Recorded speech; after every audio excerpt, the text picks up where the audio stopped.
A graça e a paz de Jesus, meus irmãos.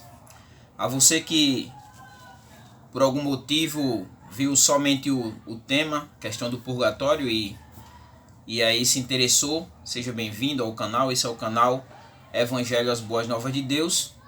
E nesse vídeo eu quero trabalhar um pouquinho a questão do purgatório. Quero tratar especificamente do purgatório, né? A você que é católico, que está dando o privilégio de estar vendo esse vídeo também, por curiosidade, eu desejo que você possa aprender um pouquinho sobre algo que a sua igreja, né, se você é católico, que a sua igreja defende, e possamos ver algumas observações aqui que será interessante assim para você refletir, né, não abraçar como verdade absoluta o que será dito aqui, mas que você possa refletir e analisar o que foi dito, se condiz, estudar um pouquinho a palavra de Deus de uma forma mais profunda e observar se tudo que foi dito aqui se enquadra com o que diz a palavra de Deus, que deve ser a nossa única regra de fé, né? Então, assim, antes disso eu quero fazer referência à minha bibliografia para esse vídeo. Essa teologia sistemática do Stanley Orton, uma teologia sistemática arminiana, dispensacionalista, podemos dizer assim, e pentecostal.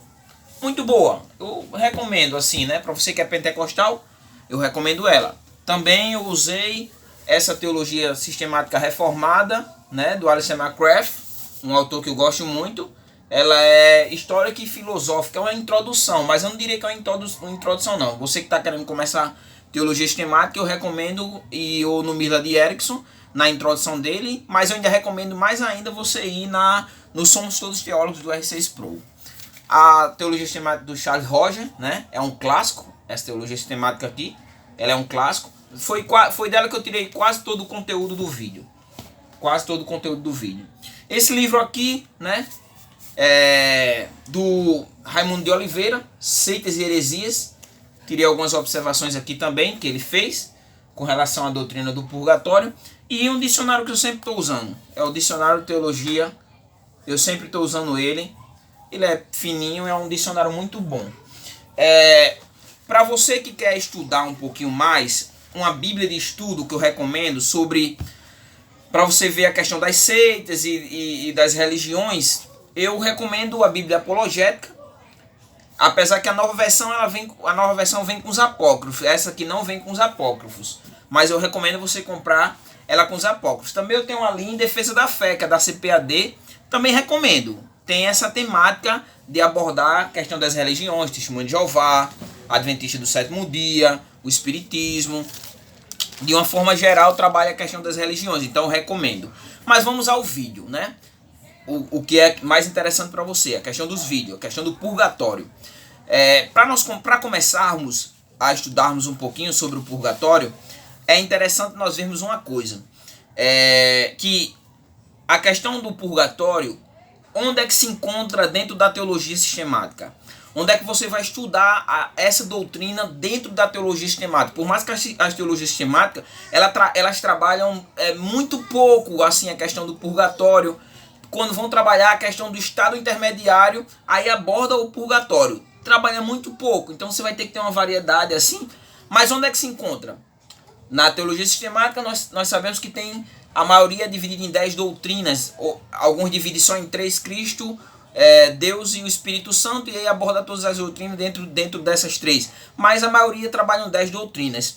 E se encontra na última doutrina, que é a questão da escatologia. O que é a escatologia? Doutrina das últimas coisas. Então, o purgatório está dentro dessa doutrina. Se você tem uma teologia sistemática em casa e quer encontrar, você vai na parte que vai tratar da escatologia. Normalmente em todas as teologias sistemáticas se localiza no último capítulo da teologia sistemática, que é a parte da escatologia. O purgatório em si é uma doutrina exclusiva, assim, quem trabalha essa doutrina é a Igreja Católica. A Igreja Católica, ela trabalha essa doutrina, como eu falei, está dentro do estado intermediário, e mais precisamente essa doutrina se localiza, aborda diretamente, ela está entre a morte, né? Porque é o estado intermediário, após a morte até a ressurreição ou o juízo final.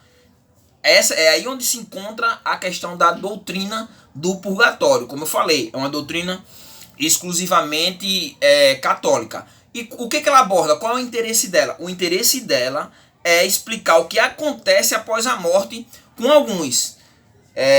Os que não vão para o que não é, ela não quer abordar os que não vão imediatamente para o céu, nem os que vão diretamente para o inferno. Não, mas aqueles que nem vão para o inferno e nem vão para o céu. E aonde é que essas pessoas ficam? É aí onde entra o purgatório. Elas vão para o purgatório. Para nós entendermos um pouco a questão da doutrina do purgatório, é preciso que nós entendamos uma coisa. Como o catolicismo romano, ele vê a questão do sacrifício de Cristo, né? Eles acreditam que o sacrifício de Cristo, ele pagou pelos pecados passados e vai nos garantir a salvação. Mas é interessante uma coisa, após o batismo, após o pecador ele ser batizado, né? O católico diz que após a sua conversão ao catolicismo e ele ser batizado, apesar que a maioria, pelo menos em países que já são católicos, eles se batizam logo quando são pequenos. Mas tem aqueles que abraçaram o catolicismo depois de adulto, que nunca foram batizados. Então, a partir de agora, a partir do momento que você se batiza para frente, você deve dar satisfação dos seus pecados cometidos, né? E aí é onde entra. Como é que você procura prestar essa satisfação dos pecados cometidos? Através das penitências e das boas obras. E aí o que entra?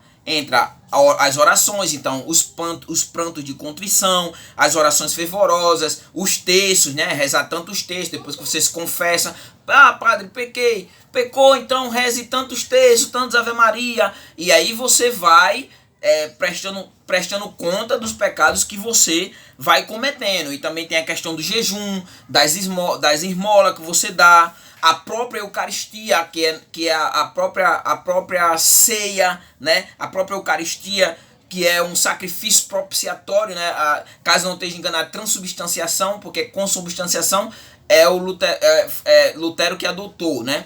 A questão de como se via a ceia. Depois eu vou fazer um vídeo sobre isso.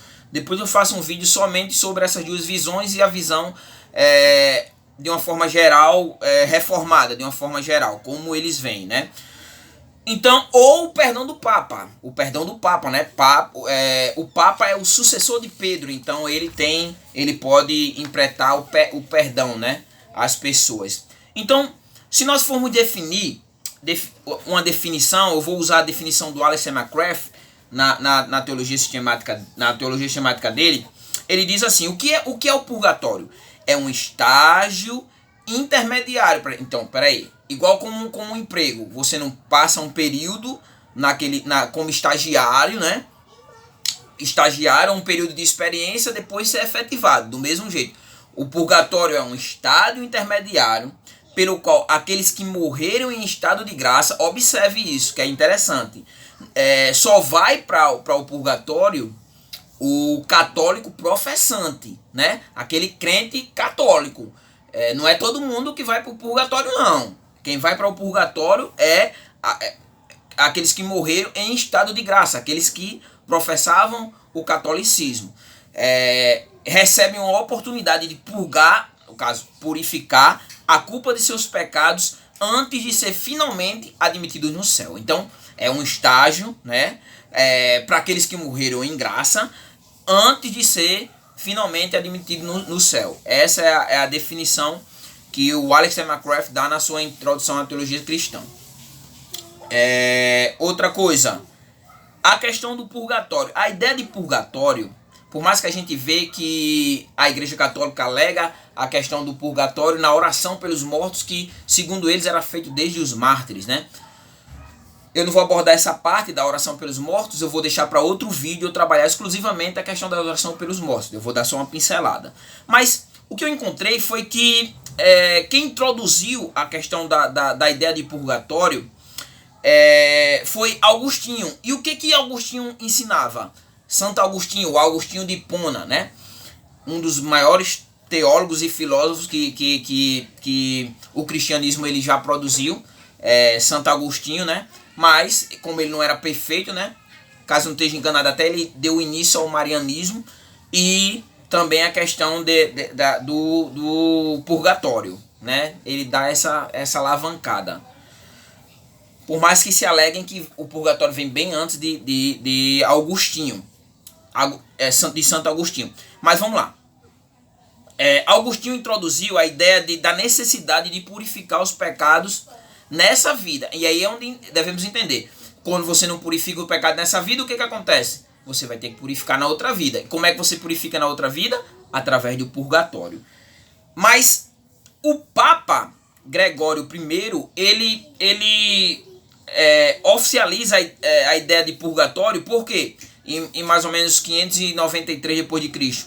Porque ele introduz a ideia do fogo purificador, né? O fogo que purifica a questão do pecado. Então, Gregório I, né? Isso você encontra no livro Seitas e Heresia, do Raimundo de Oliveira, né? Gregório I e também na Bíblia Apologética. Também trabalha ele como quem introduz a ideia mais veemente, né? Porque a ideia parte de Agostinho, ou alguns dizem que antes dele, mas em Agostinho a gente encontrou uma referência, né? A palavra purgatório mesmo, purgatório como nós conhecemos hoje, ela só passou a ser usada no século XII. Século XII, né? Veja que Agostinho, século V, e século V, século VI, e a palavra mesmo purgatório, ela passou só a ser enfatizada. A ideia vem de antes, mas a palavra ela passou a ser enfatizada já com essa ideia de purgatório a partir do século XII. E por completo, a doutrina foi concluída por completo no Concílio de Trento, já na época ali da Reforma, né? Foi concluída a ideia de purgatório, a doutrina do purgatório por completa, no Concílio de Trento, em 1545 a 1563 foi criado. Então, vamos entender como a Igreja Católica vê a questão do destino dos mortos, dos destinos dos mortos. A Igreja Católica divide em 3 partes. Primeiro, vamos lá. Primeiro, os santos. Aqueles que você, por exemplo, vê na Igreja Católica, santo não sei quem, santo não sei quem. Tem até uma santa agora brasileira que vai ser beatificada agora, eu acho que amanhã. Irmã Dulce, alguma coisa assim. Então, esses santos vão direto para o céu. Preste atenção, a Igreja Católica divide em 3 grupos o destino das pessoas que morrem. Primeiro, dos santos, eles vão direto para o céu. Depois, né, aqueles que não professam a fé católica, aqueles que não são, poderíamos dizer, gentil, ou poderíamos dizer, né, aqueles que vivem uma vida de impiedade, aquela coisa toda, vai direto para o inferno. Observe, já falei 2. Um vai para o céu, quem? Os santos. O outro, aqueles que têm uma vida piedosa. O outro vão para o inferno. Quem? Aqueles que não praticam a fé católica, ou aqueles que são descrentes, aqueles que são incrédulos.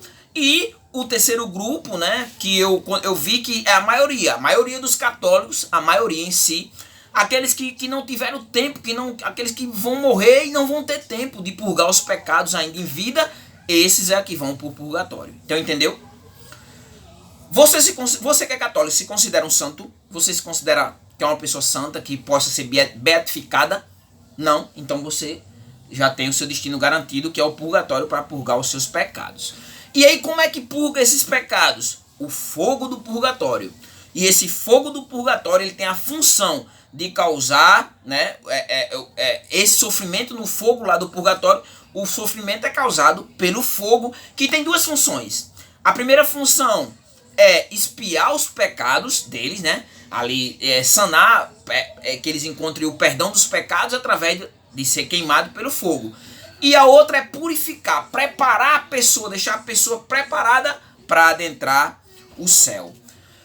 Aí você pode me perguntar assim, quanto tempo uma pessoa passa no purgatório? Qual é o tempo necessário para que a pessoa passe lá no purgatório? Aí vai depender de alguns fatores, né? Primeiro depende da quantidade de pecado que você não purificou, que não deu satisfação. A ideia de Agostinho deu satisfação dele na confissão, de todas aquelas maneiras que eu falei algum pouco atrás. Então assim, o tempo no purgatório vai depender exatamente disso, da quantidade de pecado e da necessidade da pureza que você vai ter que purificar, você vai ter que se purificar. Então não há um limite decidido, exceto a ressurreição ou o dia do juízo, né?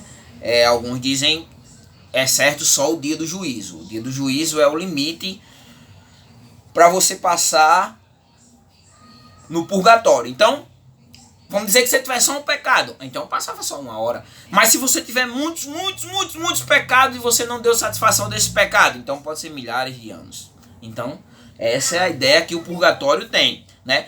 Mas aí tem uma coisa que pode adiantar a sua chegada, a sua saída do purgatório. A primeira é a questão do sacrifício da missa, né? A missa católica é um sacrifício ali, é um sacrifício expiatório ali. Então, mandar rezar a missa por aquela pessoa que está lá no purgatório pode adiantar a saída dela. Também a oração dos santos também pode adiantar a saída dela do purgatório. Você pode intermediar essa saída da pessoa ali do purgatório. E eles usam 1 Timóteo 2:1, né? Ou, né, a questão do poder da chave, a ideia do poder da chave. E o texto é Mateus 18:18, diz assim: em verdade vos digo que tudo que ligares na terra será ligado no céu, e tudo que desligares na terra será desligado no céu. Então a igreja como a igreja tem a chave está na mão da igreja, né, para botar e para tirar. Então a igreja ela pode tirar a pessoa do purgatório, adiantar a saída da pessoa do purgatório para o céu. Ou, né, passar da esmola, e essa esmola com a intenção daquela alma que está lá no purgatório. Para quê? A ideia é que a esmola lave o pecado, apague o fogo que tá queimando. Então tem essas coisas assim, pode dar uma adiantada. Agora quem está aqui é que tem que correr atrás para tirar o seu ente querido do purgatório. Interessante é que ninguém nunca foi lá e voltou, né, para dizer se isso realmente funciona. Mas tudo bem. Qual é a base doutrinária? A base doutrinária, né? Qual é a base que dá sustentação à ideia do purgatório? A primeira que eles dizem, que a Igreja Católica diz, a primeira coisa é a questão da tradição, né? A igreja vem seguindo essa questão de dar satisfação do pecado. Aí nós vemos em Agostinho, né, a ideia de dar satisfação dos pecados.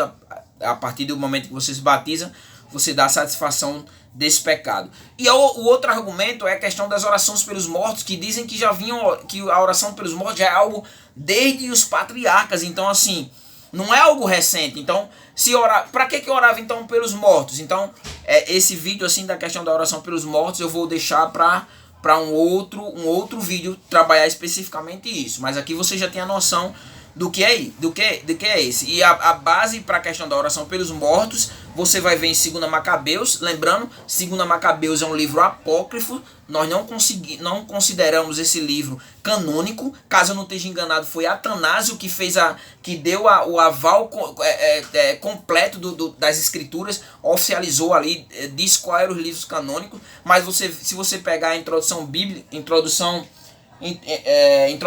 caso eu não esteja enganado, do Norman Geisler, eu também tenho, você vai ver como foi formado o cânon, e esses livros nunca apareceram. Então são considerados livros apócrifos. Caso eu não esteja enganado, depois da reforma, durante a reforma, no contra-reforma, que eles foram incluídos. Caso eu não esteja enganado, não tenho certeza, mas está vindo na minha mente, pelo que eu já estudei, talvez seja isso. O texto de 2 Macabeus diz: Judas e seus companheiros foram tirar os corpos dos mortos. Aí o finalzinho, eu vou ler só a parte em negrito. O versículo 42 diz assim: e puseram-se em oração para implorar-lhe o perdão completo do pecado cometido. Então eles oraram ali pelos mortos, pois se ele não julgasse que os mortos ressuscitariam, teriam sido vão e supléfio rezar por eles. Então a oração pelos mortos. Então a oração pelos mortos, se a pessoa não foi para o céu, ele está lá no purgatório, então vamos rezar por ele. Eu até botei um resumo aqui desse texto aqui de 2 Macabeus. Eu não vou me explorar muito, porque senão o vídeo vai ficar muito grande. Mas o resumo seria assim: O que esse texto fala? O texto fala que Judas Macabeu estava fazendo uma propiciação por aqueles que haviam morrido, para que eles pudessem ser libertados de seus pecados. Então, isso é o que trata o texto, mas eles usam também Mateus capítulo 12, 32. Esse texto aqui que não tem nada a ver, mas eles usam: todo aquele que disser uma palavra contra o Filho do Homem será perdoado, mas quem falar contra o Espírito Santo não será perdoado, nem nessa vida, nem na era que há de vir. Então eles alegam que aqui dá espaço para que seja perdoado, se não for o pecado contra o Espírito Santo, outro pecado, né? Outro pecado na era que há de vir. Mas o texto não está dizendo isso. O texto está trabalhando especificamente a questão da blasfêmia contra o Espírito Santo, que não tem como alcançar esse perdão. E por quê? Porque quem convence o homem do pecado, da justiça e do juízo? O Espírito Santo. Se tu blasfema contra ele, não há, você está negando a ele, está apostatando, né? Mais outro texto é Mateus 18, 18 e 19. Em verdade eu digo que tudo que ligado na terra terá sido ligado no céu, e tudo que desligado na terra será desligado no céu. Também vos digo, se 2 de vós concordarem na terra acerca de qualquer coisa que pedirem, isso lhes será feito por meu Pai que está nos céus. A questão da ideia da chave, né? A chave de colocar e de tirar. Só basta que seja concordado aqui na terra para que a pessoa seja removida do purgatório, que não tem nem ideia, nenhum texto da Bíblia dá base para isso, né? O outro texto é Apocalipse 21, 27, e eles alegam aqui a questão de que não pode entrar em impureza e a necessidade do perdão do pecado antes de ir para o céu. Só que se nós formos pegar por esse lado, ninguém passaria direto para o céu, porque todo mundo tem pecado. Algum pecado você tem para purgar. Então diz assim: e não entrará nela coisa alguma que contamine e cometa abominação e mentira, mas só os que estão escritos no livro da vida do Cordeiro. Então a ideia aqui é que no céu não entra ninguém que seja contaminado, né? Que tenha algum tipo de impureza, não vai entrar no céu. E o outro texto que eles usam é 1 Coríntios. Lembrando que o texto lá de cima não tem nada a ver com purgatório também. Eu não vou fazer exegese dos textos, porque se eu fosse fazer exegese do texto era um vídeo só para fazer. Mas se você tiver uma Bíblia em casa de estudo, só você ver, ou um comentário, você já vê o significado dos textos. Todos os textos que eu citei aqui, você vai ver que nenhum deles está falando de purgatório.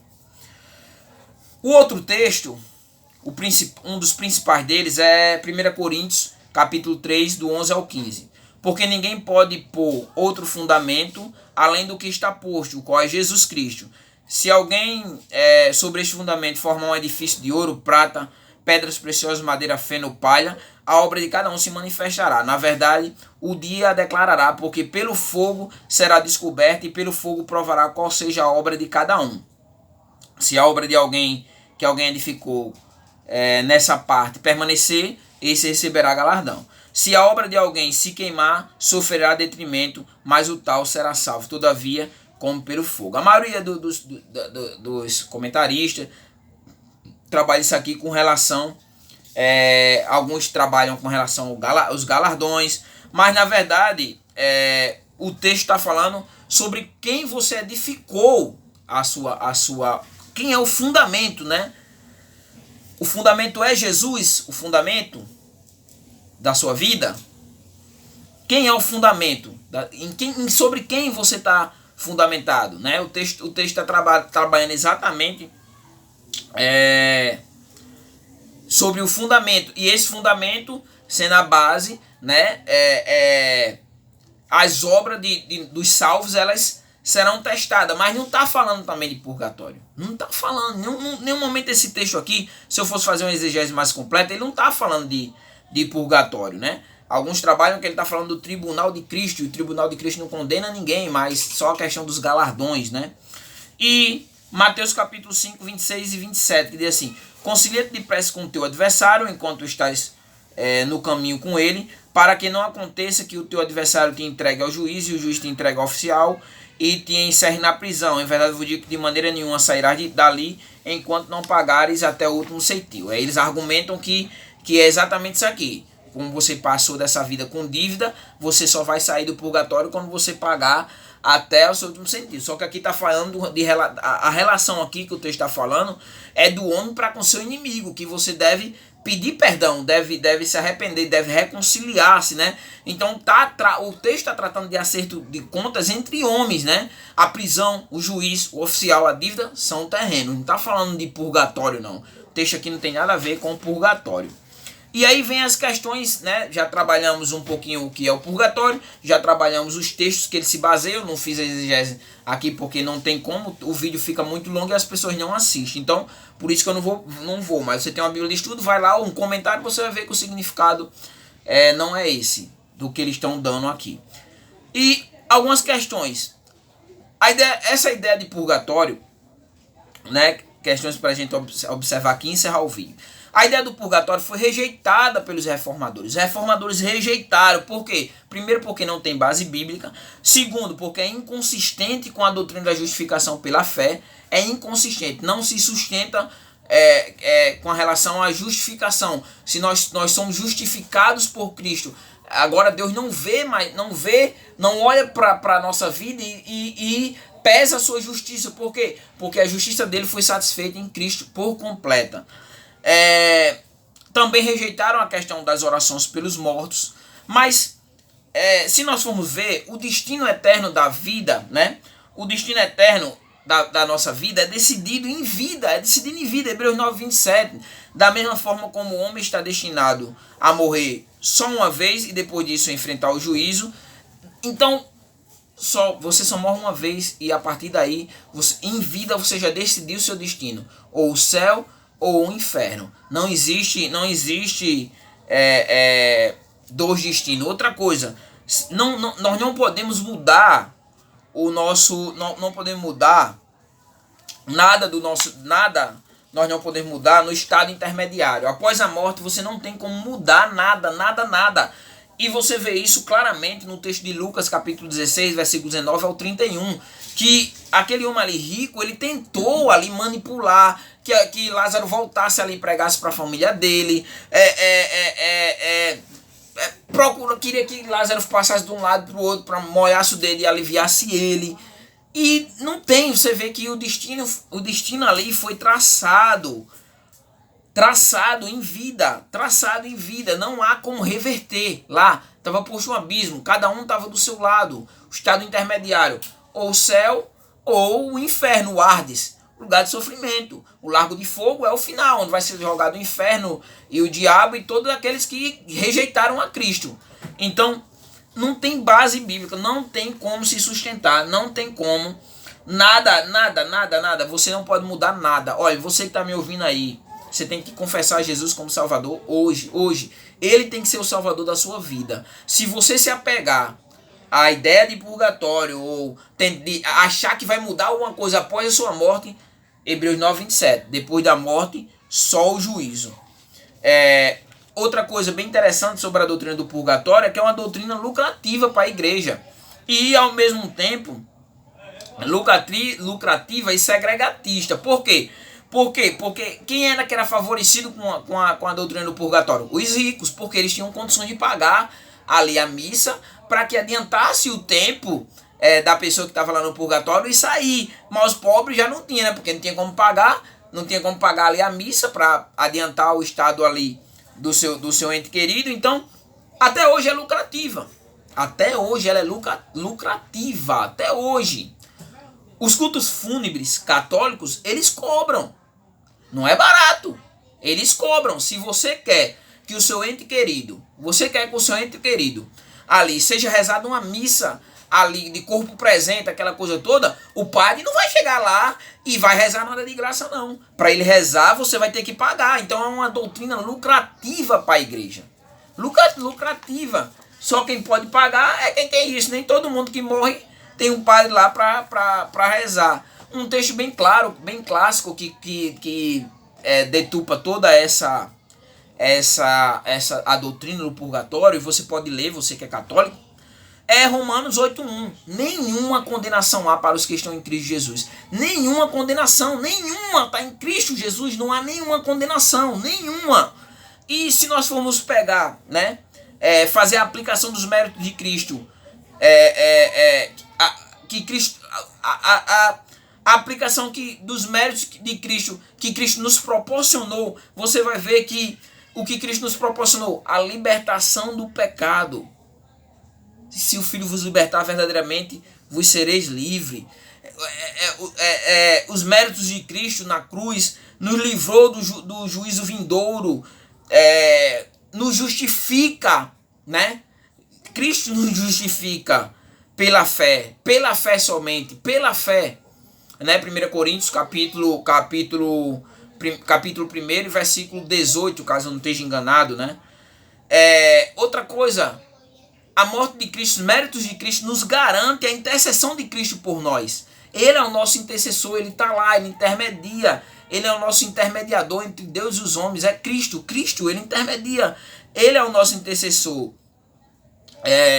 O cristão, quando ele passa dessa vida também, ele já passa, ele já vai para o paraíso, já no estado intermediário. Jesus disse isso. Você imagina ali a alma de pecado que o ladrão da cruz tinha, criminoso, e disse: Senhor, lembra de mim quando entrar no teu reino. Jesus disse, ele não fez nada, ele não ofereceu sacrifício, não fez nada ali. Ele disse, olhou para Jesus: lembra de mim, Senhor, quando entrar no teu reino. Jesus disse assim para ele: hoje mesmo estarás comigo no paraíso. Então ele não passou por purgatório, um homem que tinha um monte de pecado. Tem lógica isso? Não tem lógica. Jesus nunca falou de purgatório. Nunca falou de purgatório. E outra coisa, é como se, pronto, o sacrifício de Cristo tivesse sido paliativo, não tivesse sido completo. Por quê? Porque você paga pelos seus pecados. Depois que você morre, você vai pagar pelos seus pecados no purgatório. Mas não é o que Hebreus 10, 12, versículo 12 e 14 diz. Mas este, havendo oferecido para sempre um único sacrifício pelo pecado, está sentado à destra de Deus. Cristo ofereceu um único sacrifício perfeito. Está sentado à destra de Deus, porque há uma só oblação aperfeiçoou para sempre os que são santificados pelo Espírito Santo. Então, aperfeiçoou. Não tem negócio de você vai se aperfeiçoar quando passar dessa vida para a próxima vida. Não existe isso. Então, infelizmente, não tem base bíblica. O sacrifício de Jesus, que Jesus fez, é um único sacrifício perfeito. Pagaram, sim, isso aqui é interessante. O sacrifício de Cristo, ele pagou pelos nossos pecados passados, como a Igreja Católica acredita, mas também os nossos pecados presentes e os nossos pecados futuros. O Espírito Santo nos santifica até a chegada ao céu. E isso não quer dizer que deixamos de ser pecadores. Continuamos pecando, santos e pecadores. Mas nós não somos salvos pelos nossos méritos, mas somos salvos unicamente pelos méritos de Cristo. Ele nos garante essa salvação. Nenhuma condenação há para os que estão em Cristo Jesus. Não existe meio termo. Ou você vai para o céu, ou você vai para o inferno. Ou você vai para o Hades, no estado intermediário, ou você vai para o seio de Abraão. Ou o paraíso, né? Foi o que Jesus trabalhou. Ou o seio de Abraão, ou o paraíso. Você vai para um desses dois lugares. E como é que eu decido isso em vida? Aceitando Jesus como Salvador.